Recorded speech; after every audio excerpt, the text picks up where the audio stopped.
Hi everyone, my name is Elizabeth Foushee. I just wanted to share with you today something that God kind of put on my heart and reminded me of this past weekend. I know for a lot of people when 2020 started, everyone likes a fresh new year. I know a lot of people take the time to pray and ask God what He has for them and for their community in the new year.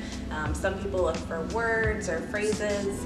And something that I felt, and I know a lot of my friends and community felt too, was that 2020 was going to be a special year.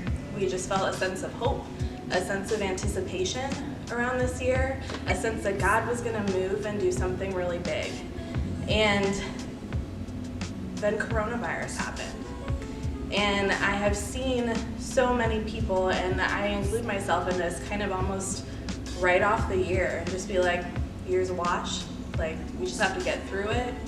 And this past weekend I was talking to God and just thinking through some of the words and some of the vision that He had given me for this year. And I had just kind of thought, man, God, like, I guess I got that really wrong.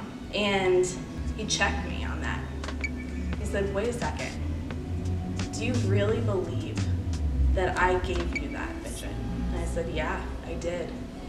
And He just reminded me, as He was speaking those things to me, as He was speaking those things to other people, He knew coronavirus was coming. This doesn't surprise God.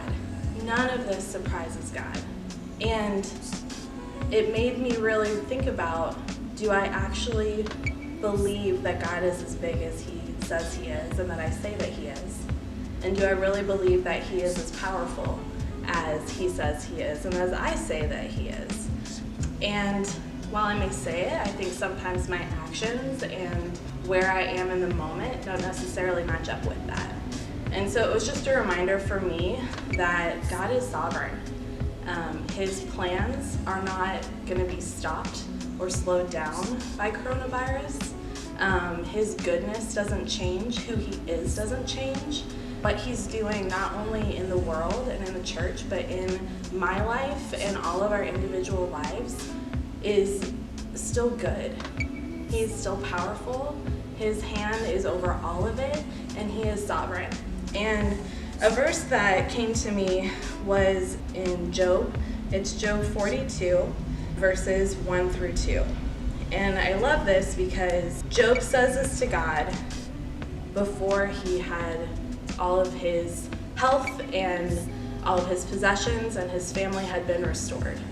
He was still in the thick of it. And he said, and it says in here, then Job answered the Lord and said, I know that you can do all things and that no purpose of yours can be thwarted. And I just want to encourage you that this is the same God. The same God that Job said that to is the one that we serve today, and that His hand is still over the world and over your life, and we still can have hope and rejoice and rest in the truth that He can do all things and no purpose of His will ever be thwarted. I love you guys, and I can't wait to see you in person, hopefully soon, and I'm praying for you, and so let me share.